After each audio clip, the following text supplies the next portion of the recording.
Hello friends, Satyarth class के online platform पर आपका स्वागत है। आज हम निःशुल्क क्लासेज की दूसरी क्लास लेने वाले हैं नीतियों की, जिसमें हमने आपको 6 नीतियां आपको पिछली क्लास में लास्ट क्लास में पढ़ा दी थी। आज दूसरी क्लास है उसी कड़ी में। तो आज आपको इस क्लास को देखने से पहले पुरानी क्लास देखनी है, हमारी पिछली क्लास देखनी है, जिससे कि आपको सारा कुछ समझ में आ जाए। ठीक है बच्चों, हमने आपको बताया था कि पहले हमें नीति पढ़नी है, इसके बाद में फ्लैगशिप योजनाएं पढ़नी है, इसके बाद में हमें आर्थिक समीक्षा पढ़ेंगे और हमें करंट की क्लास है जो हम लेते रहेंगे। ये निरंतर हमारा चलता रहेगा और हम डेली क्लास है आध घंटे की 1 घंटे की इस पर डालते रहेंगे। आप उसका फायदा उठा सकते हैं और अपनी तैयारी को अच्छे तरीके से मजबूत कर सकते हैं। ठीक है बच्चों, तो मैं आज आपको पढ़ाऊंगा राजस्थान की खनिज नीति। राजस्थान की खनिज नीति बेटा 2024 में राइजिंग राजस्थान के जब पहला दिन था 9 दिसंबर को, तभी लाई गई थी ये राइजिंग राजस्थान नीति, और उस दिन इसको लागू कर दिया। मैंने आपको बताया कि कई नीतियां 9 दिसंबर को लाई गई, लेकिन उनको लागू एक दिन पहले से कर दिया गया था, जैसे क्लस्टर वाली नीति थी। अब इस नीति के बारे में पढ़ना है हमें कि खनिज नीति में क्या क्या चीज सुविधाएं सरकार देगी। देखो बेटा, हमारे यहाँ पर खनिज खनन होता है, 81-82 प्रकार के खनिज पाए जाते हैं हमारे यहाँ पर, लेकिन 58 प्रकार का खनिज होता है। तो सबसे पहले तो सरकार ने ये कहा है कि भाई इस खनन की जो है विविधता, इसको बढ़ाना है हमें, और इसको बढ़ा के कितना करना है, 58 से 70 तक करना है। 58 से कितने तक करना है, 70 तक करना है। कि ऐसे काम नहीं चलेगा, इसको बढ़ाओ। रेयर मटेरियल को भी निकालो, जो कम मिलते हैं हमारे यहाँ पर और महंगे हैं उनको भी निकालो, क्योंकि राजस्थान में रेयर मटेरियल खूब सारे मिलते हैं बेटा। ठीक है, इन्होंने कहा कि चलो ठीक है, ये तो निकाल लेंगे। इससे फायदा क्या होगा हमें, कि इससे फायदा ये होगा कि जो हमारी जो 50 लाख लोगों को रोजगार मिलेगा कब तक मिलेगा, 29-30 तक। 29-30 तक 50 लाख लोगों को क्या मिलेगा बेटा, रोजगार मिलेगा। 1 मिनट में इसको एडजस्ट कर लेता हूँ, बड़ा कर देता हूँ आपको, जिससे देखने में दिक्कत नहीं आए। ठीक है बेटा। हाँ, तो कितने लोगों को रोजगार मिलेगा, कि भैया ऐसा है कि यहाँ पर जो 29-30 तक जो रोजगार देंगे, हम 29-30 तक जो रोजगार देंगे, वो 50 लाख लोगों तक रोजगार को पहुंचा देंगे। ठीक है, उन्होंने कहा कि और बड़ा स्कोप देखते हैं, तो उन्होंने सरकार ने बड़ा लक्ष्य दिया एक, कि ऐसा करेंगे इस नीति के तहत जो भी फायदा होने वाला है रोजगार में, जैसे ही हम 58 से 70 तक मिनरल्स तक पहुंचेंगे, वहां तक निकालने में 2047 तक, तो हमें रोजगार भी बढ़ जाएगा। हमारा रोजगार कितना हो जाएगा, 1 करोड़ प्लस लोगों के लिए। देखो, ये क्षेत्र ऐसा है कि खनन होता है, खनन के लिए खूब सारे साधन चाहिए, खनन के लिए खूब सारे इंजीनियर्स चाहिए, खनन के लिए इसमें फिर बाद में रिफाइनिंग होता है और खूब सारे प्रोसेस होते हैं, उसमें खूब सारे लोग जुड़ते हैं। इसलिए इसमें रोजगार की अच्छी संभावना है, जिसको 29-30 तक हम कितना करने वाले हैं, 50 लाख। ठीक है, कितना करने वाले हैं, 50 लाख। मेरे साथ बेटा आप एक ट्राई करो, जब भी आप क्लास देख रहे हो इनको मेरे साथ दोहराना आप, क्योंकि ये आंकड़े हैं। आंकड़े ऐसे याद रहने वाले नहीं है। हम कोई भी देखते हैं तो हमें थोड़ी याद हो जाती है, लेकिन आंकड़े याद नहीं होते। और हमारे परीक्षा में इन नीतियों, योजनाओं में, आर्थिक समीक्षा में, करंट में आंकड़े ही पूछे जाते हैं सबसे ज्यादा। आंकड़ों को याद करने का एक ही तरीका है कि आप उसको या तो सर के साथ साथ धीरे धीरे दोहराते रहें। उसके बाद में आपके आपके लिए हम इसको पीपीटी को डाल देंगे टेलीग्राम चैनल पर। उस हाँ, अब इसमें आपको टेलीग्राम चैनल पर डालने के बाद में इस पीपीटी को आप एक बार रिवाइज कर लेना, 2 बार रिवाइज कर लेना, आपको याद हो जाएंगे। ठीक है बेटा, चलो। अब इसमें क्या है कि भारत की जो राज्य की जीडीपी में कितना योगदान है, कि भाई वर्तमान में तो इसका योगदान सिर्फ 3.4% है। कितना है, 3.4% है, लेकिन इसको 29-30 तक बढ़ा के 5.5% करना है। कितना परसेंट करना है, 5%। तो हमें रोजगार 29-30 तक कितना कर देना है, 50 लाख। कितना, 50 लाख। फिर इसके बाद में हमें यह है कि भैया 1947 से तक, 1946-47 तक कितना करना है, 1 करोड़ रोजगार करना है, 1 करोड़ रोजगार कर देना है। ठीक है, और इसमें जो जीडीपी में योगदान होगा, इसका इसका जीडीपी में योगदान होगा 3.4%। अभी वर्तमान में है, लेकिन इसको 29 तक बढ़ाकर 5% कर देंगे, लेकिन 46-47 तक इसी को बढ़ाकर 8% कर देंगे, अमूमन दोगुना से भी ज्यादा कर देंगे इसको। तो ये हमारा लंबा हमने टारगेट लिया है। लंबे टारगेट के लिए क्या बोला है हमने, 1946 से, सॉरी, 2046 से और 47 तक हम इसको कितना करने वाले हैं, कितना करने वाले हैं, 8%। मैंने शायद 1900 बोल दिया था, लेकिन ये तो हो गया, थोड़ा हिस्ट्री पढ़ाते पढ़ाते 1900 याद रह जाता है, तो आप उसको थोड़ा सा करेक्शन कर लेना। ठीक है, वीडियो में। तो कितना है, 2046-47। ठीक है बेटा।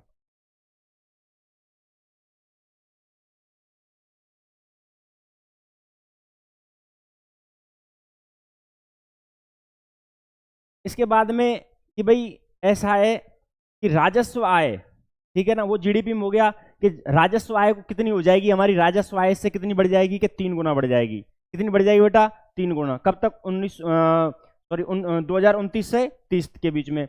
और 2047-46 के तक कितना हो जाएगा? 1 लाख करोड़। कितना हो जाएगा? 1 लाख करोड़। कितना हो जाएगा? 1 लाख करोड़ हो जाएगा। तो बेटा अब देखो मेरी बात सुनो, हमने 3 डाटा पढ़ लिए हैं, 3 लाइन पढ़ी जो सबसे इंपॉर्टेंट है, 4 पर मान लो। एक तो सबसे इंपॉर्टेंट है 58 से कितना कर दिया हमने? 70 तक कर दिया, ठीक है। एक करोड़ रोजगार कब तक? 2046 से 47। और एक क्या है बेटा? 50 करोड़ लाख। कितना हो गया? 50 लाख, ठीक है। तो आपको ये 4-5 डाटा है वो याद कर लेने हैं, या 4-5 डाटा। और 2023-24 में कितना है वर्तमान में? 3.4। कितना है? 3.4, ठीक है। और ये 2029-30 में कितना हो जाएगा? 5%, ठीक है।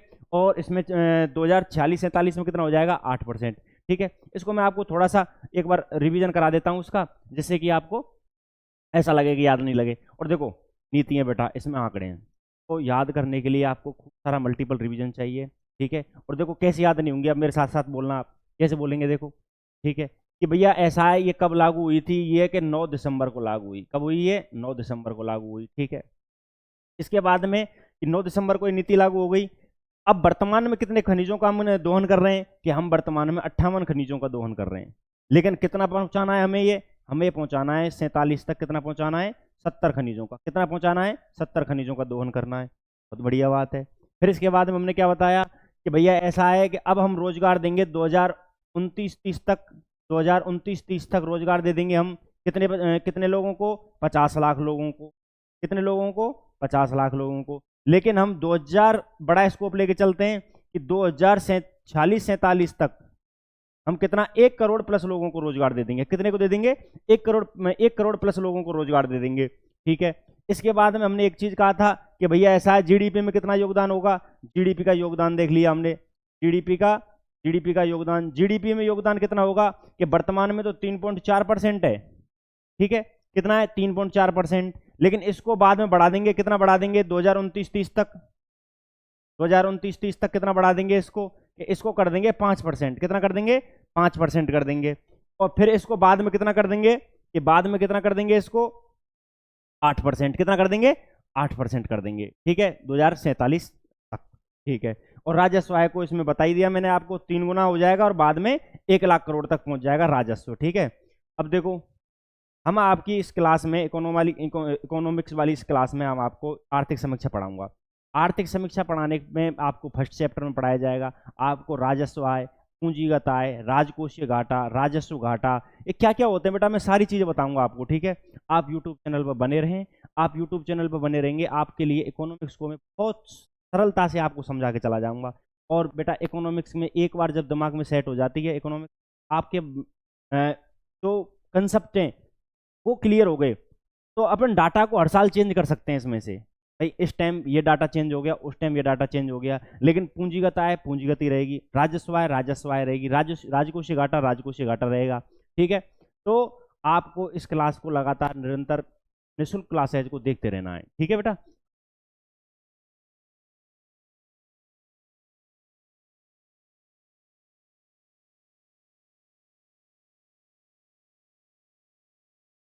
ठीक है। अब इसके बाद आए हम पर्यटन इकाई नीति पर। किस पर आए? पर्यटन इकाई नीति पर।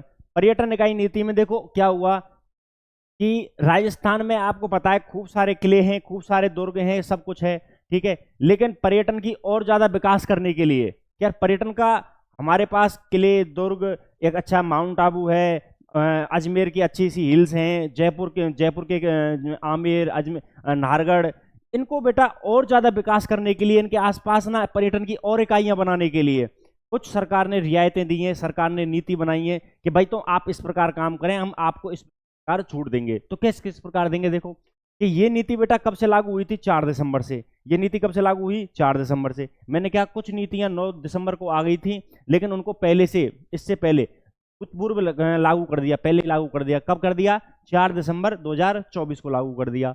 इन्होंने कहा कि भैया ऐसा है कि चिन्हित स्थानों पर न्यूनतम 100 करोड़ रुपए की, ठीक है ना, अगर चिन्हित स्थान है, ठीक है, उसमें 100 करोड़ रुपए की क्या करेंगे, 3 वर्षों का नया निवेश करने वाली पर्यटन इकाइयों को राज्य की भूमि आवंटित की जाएगी। कितनी भूमि क्या किया जाएगा, राज्य की भूमि आवंटित की जाएगी। क्या आप 100 करोड़ रुपए का निवेश लाओ, कितने करोड़ का, आप 100 करोड़ रुपए का निवेश लाओ, 100 करोड़ रुपए के निवेश लाने पर आपको कितने की भूमि, राज्य की भूमि मिलेगी। और जो राज्य की भूमि मिलेगी वो आपके मालिकाना भूमि का 10% होगी। कितना होगी, राज्य की भूमि, ऐसे नहीं कि सारी सारी भूमि आपको दे दी, आपकी जो भूमि है उसके, जैसे आपके पास 10 एकड़ भूमि है तो आपको 10%, मतलब 10 एकड़ का 10% हो गया 1 एकड़, तो 1 एकड़ भूमि आपको क्या मिलेगी, राज्य की भूमि मिलेगी। ठीक है, और राज्य की भूमि भी किन डीएलसी किन पे मिलेगी आपको, वो डीएलसी रेटों पर ही मिल जाएगी। ठीक है ना, डीएलसी दरों का एक बार आवंटन किया जाएगा।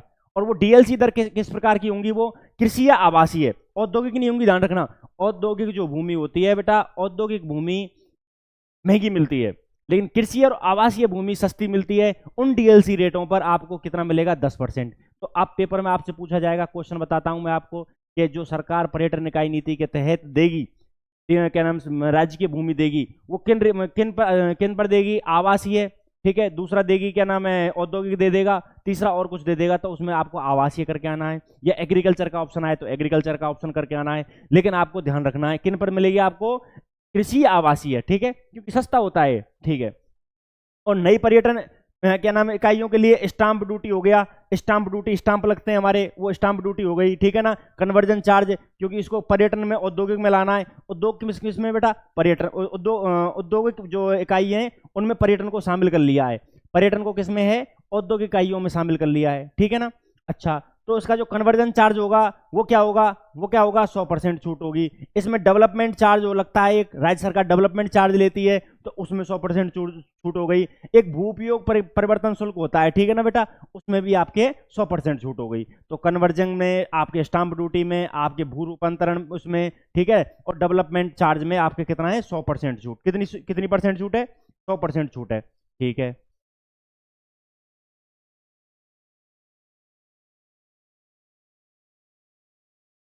ठीक है बेटा, चलो। अब इसके बाद में कि पर्यटन इकाइयों के लिए बिल्डअप एरिया कितना कर दिया, दुगना, दुगना एरिया कर दिया, ठीक है ना। तो कैसे बिल्डअप एरिया क्या होता है, देखो, बिल्डअप एरिया ये होता है कि जैसे टोटल कितने में हम बिल्डिंग वो बना रहे हैं, क्या है, तो वो उसको दोगुना कर दिया, ठीक है। कितना कर दिया, उसको दोगुना कर दिया। अब आपसे पेपर में पूछ ले कि पर्यटन इकाई नीति के तहत बिल्डअप एरिया कितना कर दिया है, कि पहले से दुगुना कर दिया है, दुगुना, ठीक है ना, बिल्डअप एरिया रेशियो कर दिया है, ठीक है। अच्छा, फिर इसके बाद में कि जो इस पर, जो इसको, जो टूरिज्म और हॉस्पिटलिटी को किस में दर्जा दे दिया, औद्योगिक में दर्जा दे दिया, किस में दे दिया, उद्योग में। इसमें जो टैक्स है, बिजली की दरें, भवन प्लान शुल्क, वाणिज्यिक दरों पर, औद्योगिक दरों पर लागू होंगी, ठीक है ना। इसको सेवा क्षेत्र से, मेरी बात, पर्यटन को पहले बेटा सेवा क्षेत्र में रखा गया था, किस किस में रखा जाता था, सेवा क्षेत्र में रखा जाता। अब आपको सबसे बड़ा क्वेश्चन तो ये बन गया कि जो पर्यटन है वो किस में आता है, औद्योगिक क्षेत्र में। राजस्थान सरकार ने किस में रख दिया है, वो औद्योगिक क्षेत्र में रख दिया है, ठीक है। आप इसको क्लियर करके रखना, ठीक है। तो आपको अगर 100 करोड़ तक का आप बिजनेस लगा रहे हो, एक बार मैं रिवीजन कराता हूँ, आप 100 करोड़ तक का 100 करोड़ तक का आप बिजनेस लगा रहे हो 3 वर्षों में, तो आपको कितनी परसेंट भूमि मिलेगी, कि आपको 10% भूमि, आपकी जो मालिकाना भूमि है उसका 10% भूमि मिल जाएगी। वो किन रेटों पे मिलेगी, बताओ किन रेटों पे मिलेगी, मेरे साथ दोहराओ, कृषि एवं आवासीय, कृषि एवं आवासीय दरों पे मिलेगी वो, ठीक है ना। आपको स्टाम्प, आपका स्टाम्प ड्यूटी, आपका कन्वर्जन शुल्क, डेवलपमेंट शुल्क, ठीक है ना, और भू उपयोग परिवर्तन शुल्क है, वो आपका 100% छूट हो जाएगी। कितनी हो जाएगी, 100% छूट हो जाएगी। पर्यटन इकाइयों के लिए जो दुगना बिल्डअप एरिया बना दिया है, कितना कर दिया है, दुगना बिल्डअप एरिया कर दिया है। अच्छा, अब इसमें जो शुल्क लिए जाएंगे, और बचे हुए जो शुल्क लिए जाएंगे वो किस पे लिए जाएंगे, औद्योगिक दरों पे लिए जाएंगे, सेवा दरों पे लिए जाएंगे, कि नहीं लिए जाएंगे, किस पे लिए जाएंगे, औद्योगिक दरों पे। और जो आपको और भी छूट खूब सारी दी जाएंगी वो किस पे दी जाएंगी, औद्योगिक दरों पर, सॉरी, किस पे दी जाएंगी, औद्योगिक दरों पर, ठीक है बेटा। अच्छा, एक आपका आता है Rajasthan animation visual effect gaming और कॉमिक्स एक्सटेंडेड रियलिटी, इसका बेटा शॉर्ट फॉर्म है, इसका शॉर्ट फॉर्म में एनिमेशन, AVXR। देखो, एक तो इस नीति में आपको सबसे पहले तो ये आएगा, बी में इसका, बी में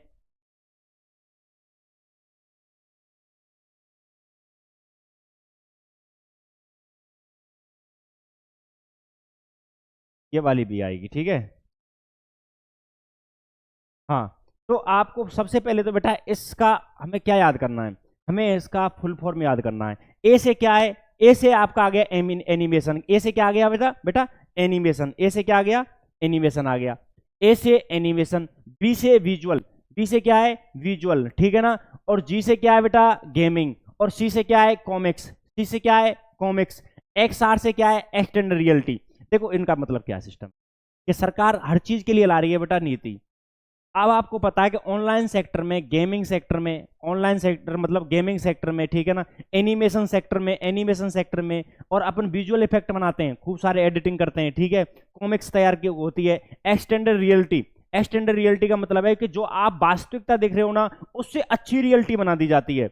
आप जो वास्तव में देख रहे हो वो तो रहती रहती है, उसको और अच्छा बना दिया जाता है, ठीक है ना। जैसे आप रोड पे चल रहे हो, आपके एक्सटेंडेड रियलिटी के लिए आपको जो इंस्ट्रूमेंट लगाए आपकी आंखों पे, और वो उस रोड को चारों तरफ अच्छे अच्छे से मतलब दिखा रहे हैं, ठीक है ना। अब इसके लिए इसको और आगे बढ़ाने के लिए राजस्थान में, क्योंकि इसमें बेटा फ्यूचर है, क्या है, फ्यूचर, इसको आगे बढ़ाने के लिए सरकार ने ये नीति लेके आई थी। तो इस नीति में क्या, देखो इसके क्या उद्देश्य क्या है, इसका उद्देश्य देख लो आप, क्योंकि उसको आप पहली बार पढ़ रहे हो कि नीति का उद्देश्य राज्य में animation, visual effect, gaming comics है ना, एक्सटेंड रियलिटी, ठीक है, का प्रमुख केंद्र क्या नाम बनाना है, ठीक है।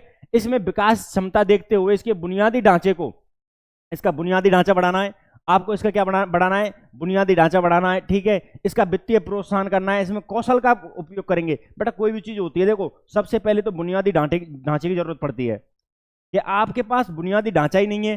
देखो एक चीज बताता हूँ आपको, गेमिंग करना है आपको, ठीक है ना, आपको गेमिंग करना है तो आपके लिए बढ़िया उसमें लाइट चाहिए, ठीक है ना, आपको विजुअल इफेक्ट बनाने हैं तो आपके लिए उसमें कैमरा चाहिए। ऐसी ऐसी जो बुनियादी जो चीजें हैं वो आपको क्या नाम है उपलब्ध कराने के लिए, और वित्तीय प्रोत्साहन, उसके लिए वित्तीय प्रोत्साहन देना है, ठीक है। आपका कौशल विकास के लिए भी आपको बढ़ाना है, ठीक है। तो इसके लिए आप, जिससे स्टार्टअप उद्योगों में शिक्षाविदों का समर्थन करती है, ठीक है ना। अच्छा हो गया बेटा, ठीक है।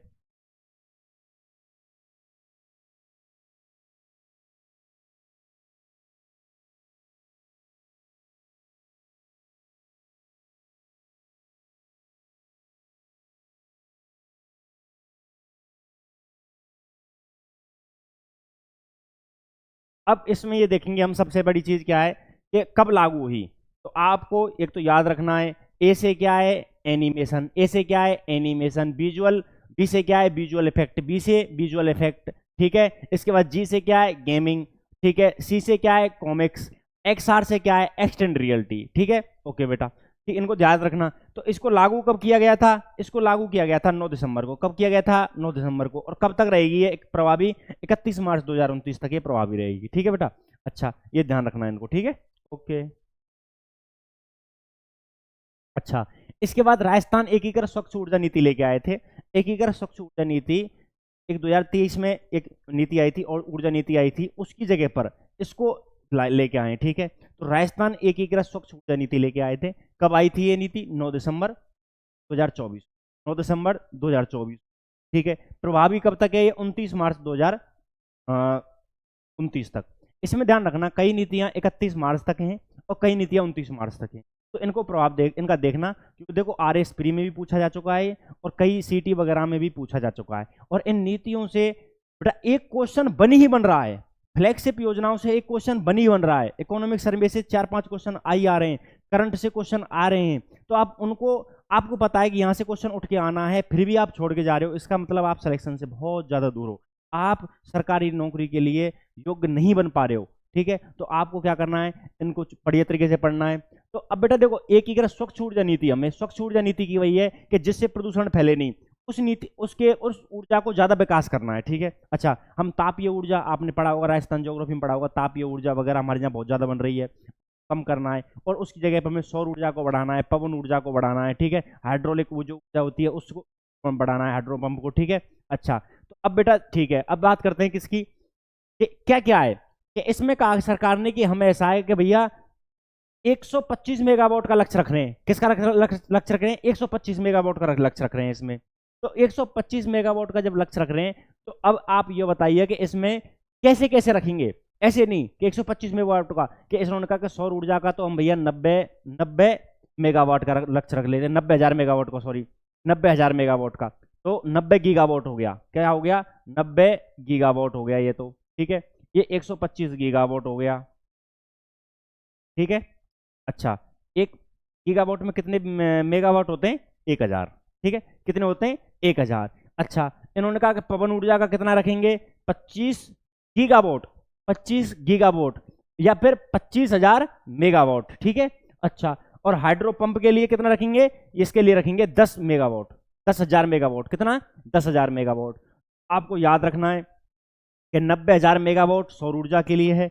पवन ऊर्जा एवं हाइब्रिड ऊर्जा के लिए कितना है? कितना है? आपका 25,000 मेगावाट, ठीक है। आपका ये सबसे बड़े एक चीज और ध्यान रखना, हाइड्रो पंप स्टोरेज के लिए कितना है आपका? 10,000 मेगावाट, ठीक है। आपको याद रखना है ये चीजें। अच्छा, एक है बेटा नागरिक विमानन नीति। क्या है? नागरिक विमानन नीति है। नागरिक विमानन नीति क्या है कि ये इसको मंजूरी कब मिली थी? इसको 2 जुलाई 2024 को। कब मिली थी इसको? 2 जुलाई 2024 को मिली थी इसकी मंजूरी, ठीक है।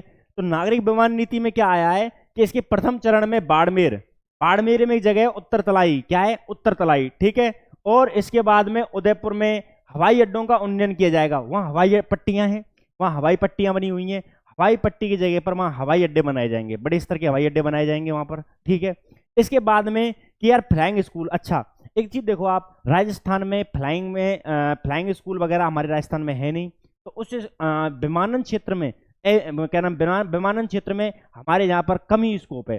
पहले हमें कोई भी चीज को उसमें स्कोप बनाने के लिए, उसमें रोजगार बढ़ाने के लिए उसमें कौशल देना पड़ेगा हमें। तो उसके लिए क्या बनाने पड़ेंगे? स्कूल बनाने पड़ेंगे, इंस्टीट्यूट बनाने पड़ेंगे। तो राज्य सरकार ने 3 क्या है विमानन स्कूल बनाए। तो कौन कौन से खोले? एक तो बेटा किशनगढ़ में खोला है। किशनगढ़ कहां पर पड़ता है? अजमेर में। कहां पर? अजमेर में खोला है, ठीक है। एक कहां पर है? हमीरगढ़। हमीरगढ़ में कहां पड़ता है ये? हमीरगढ़ पड़ता है भीलवाड़ा में। कहां पर पड़ेगा? भीलवाड़ा में। इसको लिख लेना, ठीक है। हमीरगढ़ कहां पड़ता है? भीलवाड़ा में, क्योंकि आपकी पीडीएफ में नहीं है तो आप जब प्रिंट आउट निकालो तो इसमें लिख लेना, ठीक है। भीलवाड़ा में और झालावाड़। तो 3 तो फ्लाइंग स्कूल खोल दिए कि भैया 3 जगह आपको हम क्या करेंगे? सिखाएंगे। तो पहली की जगह कौन सी होगी? किशनगढ़ होगी। कौन सी होगी? किशनगढ़। कहां पर है? अजमेर में। दूसरी कहां पर है? भीलवाड़ा। भीलवाड़ा में कहां पर है? हमीरगढ़। ध्यान रखना, हमीरगढ़ का क्वेश्चन पूछा जा चुका है। हमीरगढ़ का अधीनस्थ बोर्ड के द्वारा पूछा जा चुका है। अब आगे चल के वो किशनगढ़ भी पूछ सकता है। अब ये क्वेश्चन ऐसे बनता है, देखो जहां 3 और 4 ऑप्शन होते हैं वहां कैसे बनता है। अब इसमें 3 ऑप्शन में कैसे बनेगा कि निम्न में से फ्लाइंग स्कूल को नहीं खोला गया है, या निम्न स्थानों में से फ्लाइंग स्कूल को नहीं खोला गया है। सबसे पहले किशनगढ़ देगा, दूसरे नंबर पर हमीरगढ़ देगा, तीसरे पर झालावाड़ देगा, चौथे नंबर पर दे देगा आपका कोटा दे देगा, या फिर और आपका दे देगा उदयपुर दे देगा। तो आपको ध्यान रखना है कि इस जगह पर 3 है, किशनगढ़ है, अमीरगढ़ है और झालावाड़ है, ठीक है बेटा। अच्छा, दूसरा क्या है कि कोटा में क्या करना है आपको? ग्रीन फील्ड एयरपोर्ट बनाया जाएगा। Green field airport. अब ग्रीन फील्ड क्या चीज होती है? देखो, एक तो होता है बेटा ब्राउन फील्ड, एक होता है ग्रीन फील्ड। ब्राउन फील्ड और ग्रीन फील्ड का मतलब क्या होता है? पहले समझो कि अगर हम कोई नया चीज डेवलप करेंगे हम, बिल्कुल ही कि वो उससे पुराने से उसका कोई संबंध नहीं है, नया ये बिल्कुल ही नई जगह पर है, नए आधार पर बनाया गया है, तो उसको बोलते हैं बेटा ग्रीन फील्ड। क्या बोलते हैं? Green field.